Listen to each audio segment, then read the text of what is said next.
Okay, Assalamu alaikum everybody. So today we will learn about ASOM or acute suppurative otitis media, which is basically middle ear का disorder है. ये important है because ये common है according to the clinical presentation. बहुत सारे patient इसी disorder से related आते हैं और इसके अलावा जो chronic suppurative otitis media है इसी का complication, तो वो भी हम अगले वीडियो में पढ़ेंगे. तो उसके भी पेशेंट बहुत सारे आपको ओपीडी में मिलेंगे और आपके क्वेश्चन पेपर में जो क्वेश्चन बार बार रिपीट होते हैं वो इसी टॉपिक से बहुत ज़्यादा रिपीट होते हैं. वाइवा में, आपके थ्योरेटिकल क्वेश्चन में भी, एसएक्यू में, तो ये बहुत ज़्यादा इम्पॉर्टेंट है. तो इसको प्रिपेयर करना भी बहुत ज़्यादा अच्छी तरीके से इम्पॉर्टेंट है. So these are extensively repeated question and you have to prepare it very well. So इसकी अलग अलग स्टेजेस होती हैं, तो उस सीक्वेंस में ही हम करेंगे and it is very much easy. Okay, तो सबसे पहले इसकी जो डेफिनेशन है कि what is acute suppurative otitis media, तो इसके नाम से हमें पता चल रहा है एक्यूट कंडीशन है, यानी कि 6 महीने से कम की कोई प्रेजेंटेशन है, और सपरेटिव यानी कि पस प्रोड्यूसिंग जो ऑर्गेनिज्म है वो इसमें जो है इन्वॉल्व होंगे, और ओटाइटिस यानी कि जो ओटाइटी जो इस्तेमाल किया जाता है, जो वर्ड वो ईयर के लिए इस्तेमाल किया जाता है, और क्योंकि इसमें ओटाइटिस है यानी कि इन्फ्लेमेशन है, तो कोई ऐसी कंडीशन चल रही है ईयर के अंदर जिसके अंदर पस के साथ जो है इन्फ्लेमेशन भी है. और दूसरा है media which is middle ear, यानी कि मिडिल ईयर में कोई ऐसी कंडीशन इन्फ्लेमेटरी कंडीशन चल रही है जो कि जिसमें सेपरेशन भी है, पस भी है, और बहुत ज़्यादा शॉर्ट हिस्ट्री के साथ जो है प्रेजेंट कर रहा है केस हमारे साथ. कुछ डिसीज़ को हम एक्यूट कंडीशन इसलिए कहते हैं कि कुछ हम वीक में भी एक्यूट कंडीशन जो है वो रख देते हैं कि ये एक्यूट कंडीशन है, शायद वीक के अंदर रख देते हैं. लेकिन अगर हम बात करें ईएनटी में ईयर के अंदर, तो जो 6 मंथ के अगर कम से जो प्रेजेंटेशन होती है पेशेंट की, तो उसको हम एक्यूट कंडीशन में रखते हैं, और ये स्टैंडर्ड बात है. तो इसलिए हम 6 मंथ से कम जो है एक्यूट कंडीशन को जो है बोलेंगे. बट अगर 6 मंथ से ज़्यादा की हिस्ट्री होगी तो फिर उसको हम क्रोनिक डिसीज में डालेंगे. तो this is widely accepted which is written in the text. So by this we came to know that middle ear का जो है इन्फ्लेमेशन कंडीशन चल रही है ईयर के अंदर, जिसमें पस बन रहा है, बट ये जो है एक्यूट प्रेजेंटेशन है क्योंकि ये 6 महीने से कम है, तो ये एक्यूट कंडीशन है. ठीक है, तो अब इसकी डेफिनेशन अगर हम देखें कि व्हाट इज़ इट, तो it is the inflammation of middle ear by pyogenic organism. मतलब इसके अंदर ऐसे ऑर्गेनिज्म हैं जो कि पस प्रोड्यूस कर रहे हैं. सो रिमेंबर, मिडिल ईयर जो है से सिर्फ मिडिल ईयर मुराद नहीं है, बल्कि पूरा का पूरा मिडिल ईयर क्लेफ्ट हम कहना चाह रहे हैं. तो जो मिडिल ईयर क्लेफ्ट है वो पूरा का पूरा मिडिल ईयर के अंदर आता है. तो as I told you in the previous video of anatomy कि उसमें मिडिल ईयर क्लेफ्ट क्या क्या चीज़ें उसके अंदर आएंगी, तो ये जानना बहुत ज़रूरी है. एनाटॉमी उसकी थोड़ा पीछे वाली वीडियो में देख लेना, प्रीवियस वाली. लेकिन थोड़ा सा हम बता देते हैं कि जैसे ये ईयर है और फिर टिम्पेनिक मेम्ब्रेन है. अब क्या होता है, ये पूरा का पूरा मिडिल ईयर जिसमें ऑसिकल्स हैं, और आगे इसका यूस्टिशियन ट्यूब है, और फिर ये जो है फुट प्लेट ऑफ स्टेपीज से जाके फिर जो ओवल विंडो में कनेक्ट होता है, और उसके बाद ये पीछे जो है ना पोस्टीरियरली जो एडिटस से कनेक्ट है, मस्टॉइड एयर सेल्स हैं इसके अंदर. तो ये पूरा है, और सबसे इम्पॉर्टेंट कंटेंट नहीं भूलना मिडिल ईयर के अंदर, which is air. Air is the most important content in the middle ear. तो मिडिल ईयर के अंदर एयर सबसे इम्पॉर्टेंट कंटेंट है. अगर एयर नहीं होगी तो बहुत सारी पैथोलॉजिक कंडीशन क्रिएट होगी. तो ये चीज़ है. तो ये पूरा का पूरा जो है दिस पूरा का पूरा ना, ये पूरा का पूरा मिडिल ईयर के अंदर आता है आपका. और सो जो भी पैथोलॉजिकल कंडीशन होगी इस पूरे के पूरे मिडिल ईयर के जो है वो इन्वॉल्व हो जाएगा.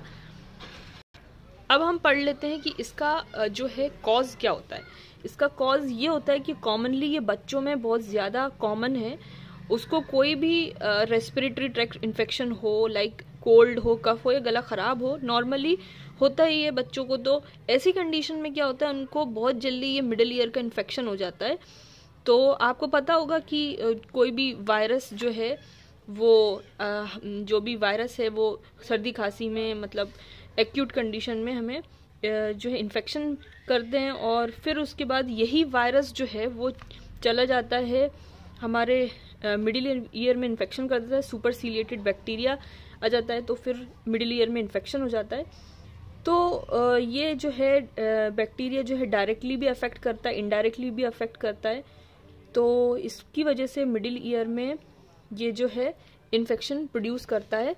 सो these are its causes and most affecting the children in the age of children only. अब हम पढ़ते हैं कि इसका रूट क्या होता है, किस रूट से जो इन्फेक्शन है वो मिडिल ईयर में पहुंचेगा। कि अगर आपको जो है एनाटॉमी पता हो, अगर मिडिल ईयर की जो हमने पीछे पढ़ाई थी प्रीवियस वीडियो में, वो थोड़ा सा एक देख लेना। बाकी जो कंडीशन है और जो रूट है वो अगर हम देखें तो मोस्ट कॉमनली ये यूस्टिशियन ट्यूब से एंटर होता है। क्योंकि आप सोचें तो जो बच्चे होते हैं, छोटे बच्चे होते हैं, उसमें क्या होता है कि थोड़ा सा जो यूस्टिशियन ट्यूब है वो नैरो होता है, मतलब शॉर्टर होता है और हॉरिजॉन्टल होता है बच्चों के अंदर, जबकि एडल्ट में शॉर्ट नहीं होता, ज़्यादा हॉरिजॉन्टल भी नहीं होता। तो more shorter and more horizontal is the reason कि why the bacterial infection causing in the middle year.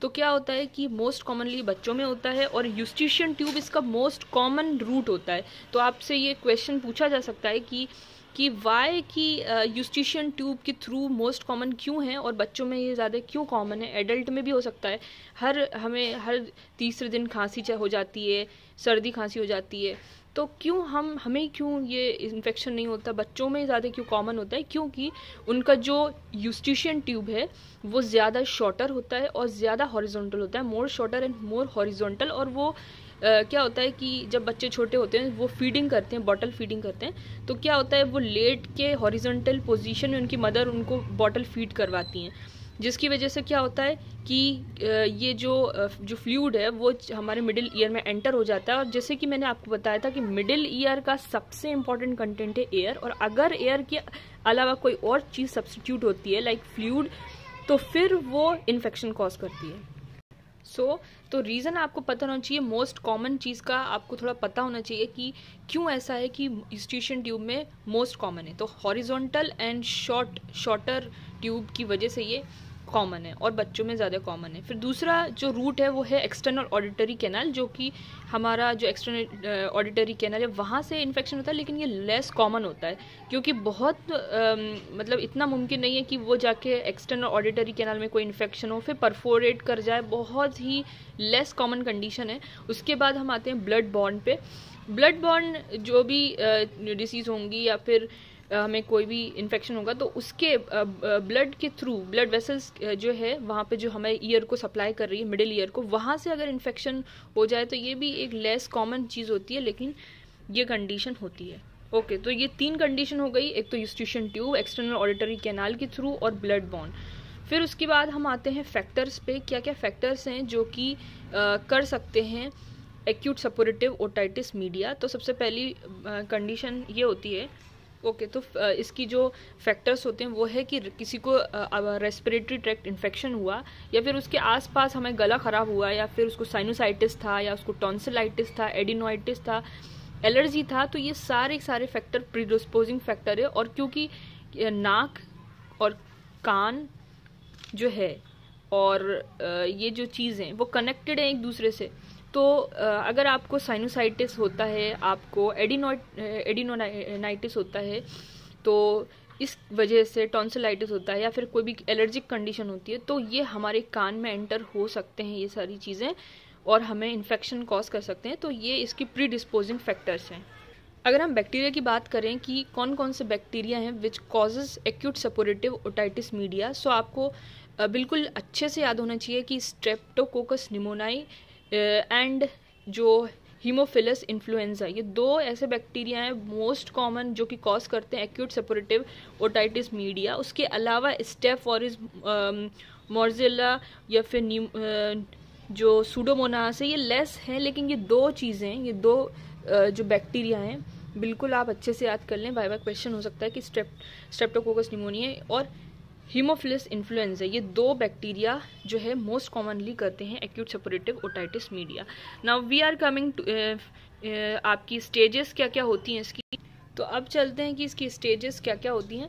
इसकी जो स्टेजेस हैं वो SOM की कैसे इसकी स्टार्टिंग होती है और क्या क्या इसके साइन और सिम्टम हमें नज़र आते हैं और क्या प्रेजेंट करता है पेशेंट, और फिर हम कैसे एग्जामिनेशन करेंगे, इसका क्या देखेंगे क्या नहीं दिखेगा। तो ये सारी चीज़ें जो है हमें स्टेजेस में डिवाइड करी हैं। तो इसकी स्टेजेस में हर स्टेजेस में इसके साइन और सिम्टम जो हैं वो हमें नज़र आते हैं डिफरेंटली, और फिर हम इस तह तक पहुंचते हैं कि कौन सी ये स्टेज में पहुंचा होगा ये, या फिर ये कौन सी स्टेज में है, तो क्या हम इसको क्या दे सकते हैं, क्या ये रिजोल्यूशन स्टेज में, क्या ये कॉम्प्लिकेशन स्टेज में। तो ये सारी चीज़ें इसके स्टेजेस वाइज जो हैं वो हम देखते हैं। तो फर्स्टली ये, तो सबसे पहली स्टेज पे चलते हैं, स्टेज ऑफ ट्यूबल ऑक्लूजन। आपको नाम से समझ में आ रहा है कि stage of tubal occlusion, congestion भी बोलते हैं, कि कोई चीज़ जो है वो कंजेस्टेड हो गई है या कोई चीज़ ऑक्लूड हो गई है। येस ऑफ कोर्स, जैसे कि ये हमारा पूरा मिडिल ईयर है यहाँ से यहाँ तक पूरा, तो यहाँ पे ये जो ET ट्यूब है ये वाली, ये समझ लो कि ब्लॉक हो गई है किसी तरीके से, ये ब्लॉक हो गई, या तो फिर बच्चों ने क्या है बॉटल फीडिंग करी थी हॉरिजॉन्टली लेट के, और फिर ये फ्लूइड चला जाता है और ब्लॉक हो जाती है, कोई भी चीज़ की वजह से ये ब्लॉक हो जाती है। तो होता क्या है कि मान लीजिए कोई बच्चा जो था उसको क्या हुआ है, इन्फेक्शन हो गया है, अब रेस्पिरेटरी जो है ट्रैक्ट इन्फेक्शन हो गया है, जिसकी वजह से क्या होता है उसकी ET जो यूस्टिशियन ट्यूब है वो ब्लॉक हो गई है। तो नॉर्मली हमें पता होना चाहिए कि जो यूस्टिशियन ट्यूब है उसका फंक्शन क्या होता है। यूस्टिशियन ट्यूब का बहुत इंपॉर्टेंट फंक्शन होता है, क्योंकि हमें पता है मिडिल ईयर का मेन कंटेंट होता है एयर, तो एयर का जो एरिएलेशन है उसके लिए ये बहुत ज़्यादा इंपॉर्टेंट रोल प्ले करता है। तो ET ट्यूब क्या है कि प्रेशर, जो एयर का प्रेशर है वो मेंटेन करता है हमारे मिडिल ईयर के अंदर। तो जब ये ब्लॉक हो जाता है तो क्या होता है, तो जब ET ट्यूब हमारा ब्लॉक हो जाता है तो अब अंदर एयर नहीं आएगी, तो अंदर नेगेटिव प्रेशर क्रिएट होगा। तो जब नेगेटिव अंदर प्रेशर क्रिएट होता है तो सारी वॉल अंदर की तरफ क्या होती है, खिंच जाती है। तो टिम्पेनिक मेम्ब्रेन भी क्या होता है, खिंच जाती है। तो फिर क्या, अब ये होता है कि पेशेंट क्या बोलेगा, क्या सिम्टम लेके आएगा आपके पास। सबसे इम्पोर्टेंटली वो ये बोलेगा कि मुझे बहुत ज़्यादा दर्द हो रहा है कान में और मुझे सुनाई नहीं दे रहा। तो आप ये 2 बात से सोचिए कि उसका नेगेटिव प्रेशर जो है अंदर टिम्पेनिक मेम्ब्रेन जो है इन्वर्ट हो गई है, उसका नेगेटिव प्रेशर क्रिएट हो गया है, ET ट्यूब ब्लॉक हो गया है। तो जब कोई भी साउंड आती है तो क्योंकि वो टिम्पेनिक मेम्ब्रेन तो बिल्कुल इन्वर्ट हो गया है, तो वो तो वहाँ तक नहीं पास हो पाएगी साउंड। तो क्या होगा, ये जो कंडक्शन ऑफ साउंड है वो प्रॉपरली नहीं हो पाएगा, इसलिए उसको सुनाई नहीं देगा। और उसको दर्द इसलिए हो रहा है क्योंकि जो प्रेशर है, एयर का प्रेशर नेगेटिव है, एरिएशन नहीं हो पा रहा एयर का, तो जिसकी वजह से क्या हो रहा है उसको जो टिम्पेनिक मेम्ब्रेन अंदर की तरफ खिंच गई उसकी वजह से उसको दर्द हो रहा है। ठीक है, दिस मीन्स कि ये एक कंडक्टिव डेफनेस है। अगर टिम्पेनिक मेम्ब्रेन जो है वापस उसका जो ET ट्यूब है वो जो है उसको हटा दिया जाए, ब्लॉक उसको सही कर दिया जाए, और इसके अंदर एयर जो है नेगेटिव प्रेशर हो रही थी वो सही हो जाए, तो कंडक्शन ऑफ एयर, फिर जो साउंड्स का कंडक्शन है वो सही हो जाएगा और फिर हमें सुनाई देने लगेगा। तो पैथोलॉजी चल रही है हमारी ET ट्यूब से, और ET ट्यूब से ये जा रही है मिडिल ईयर में, और मिडिल ईयर की वजह से टिम्पेनिक मेम्ब्रेन वो अफेक्ट हो रही है, जिसकी वजह से क्या हो रहा है वो इन्वर्ट हो रही है, और जिसकी वजह जो साउंड का जो कंडक्शन है वो नहीं हो पा रहा और सुनाई नहीं दे रहा पेशेंट को। ठीक है, तो क्या क्या साइन, फिर हमें सिम्टम तो ये थे कि उसको बहुत ज़्यादा पेन हो रहा है और उसको सुनाई नहीं दे रहा। ठीक है, तो इसके अब साइन क्या होंगे, हम जब मिडिल ईयर मतलब हम देखेंगे साइन को, अगर हम बाहर से देखेंगे, अगर हम एग्जामिनेशन करेंगे उसके कान को अपवर्ड बैकवर्ड और लेटरली स्ट्रेच करेंगे, खींचेंगे ताकि पूरा पैसेज सीधा हो जाए, तो सबसे बहुत इम्पॉर्टेंट चीज़ है कि जब टिम्पेनिक मेम्ब्रेन जो है वो जो टिम्पेनिक मेम्ब्रेन है जब नेगेटिव प्रेशर की वजह से जब वो इनवर्ड होती है, तो क्या होता है कि जब इसमें कोई चीज़ होती है तो आपके कान में एक इम्पॉर्टेंट जो होती है चीज़ which is cone of light, cone of light, या हम कह सकते हैं कि कान का जो कान की जो बत्ती है वो गुल हो जाती है, यानी कि कोन ऑफ लाइट जो है आपको नहीं दिखाई देगा ऑन एग्जामिनेशन करने पर। तो ये इंपॉर्टेंट चीज़ है कि कोन ऑफ लाइट जो है वो नहीं दिखाई देगा आपको। और दूसरी बात ये है कि जब आप इसका कोन ऑफ लाइट के बारे में भी हम डिस्कस करेंगे अभी, तो सबसे पहले दूसरी बात यह है कि जो हैंडल ऑफ मेलियस है वो भी आपको रिट्रैक्टेड नज़र आएगा। तो ये दो चीज़ें आपको एग्जामिनेशन करने पे समझ में आ जाएगी कि यहाँ कोई पैथोलॉजिकल कंडीशन चल रही है मिडिल ईयर में, जिसकी वजह से रिट्रैक्टेड है टिम्पैनिक मेम्ब्रेन, और टिम्पैनिक मेम्ब्रेन रिट्रैक्टेड है, और उसके बाद जिसकी वजह से उसको सुनाई नहीं दे रहा और दर्द हो रहा है, और कोन ऑफ लाइट जो है वो नज़र नहीं आ रही। तो कोन ऑफ लाइट नज़र नहीं आ रही, यानी कि कोई चीज़ जो टिम्पैनिक मेम्ब्रेन है उसके अंदर कोई रिट्रैक्शन हुआ है, पीछे इसके टिम्पैनिक मेम्ब्रेन के पीछे कोई पैथोलॉजिकल कंडीशन चल रही है। तो ये चीज़ होती है। अब ऑन एग्जामिनेशन हमने ये करा। दूसरा टेस्ट होता है कि हम कैसे पता लगाएं, तो that is tuning fork test. Tuning fork test के बारे में भी हम बिल्कुल डिटेल में पढ़ेंगे कि ट्यूनिक फॉर्क टेस्ट क्या होता है। फिलहाल आप समझ लें कि जब हम ट्यूनिक फॉर्क टेस्ट करते हैं तो क्या होता है कि वो कंडक्टिव डेफनेस को बताता है। तो दो चीज़ इसमें हम याद रखें साइन में, एक तो टिम्पैनिक मेम्ब्रेन इनवर्ट मूव कर जाएगी और हैंडल ऑफ मेलियस रिट्रैक्टेड नज़र आएगा, और इसमें कोन of light, the most important thing, cone of light जो है वो नहीं नज़र आएगा, और ट्यूनिक फॉर्क टेस्ट में कंडक्टिव डेफनेस हमें पता चलेगी। तो ये चीज़ है स्टेज ऑफ ट्यूबल ऑक्लूजन या कंजेशन। तो ये आपको वाइवा में क्वेश्चन आते हैं कि साइन सिम्टम, मतलब सिम्टम बताइए, फिर उसके क्या क्या साइन है वो बताइए। तो इसको, इस स्टेज को अच्छे से देख लीजिए। इसके हम दूसरी स्टेज पे पढ़ते हैं, स्टेज ऑफ प्री सपरेशन, वो देखते हैं, वो अगली वीडियो में देखते हैं। ओके।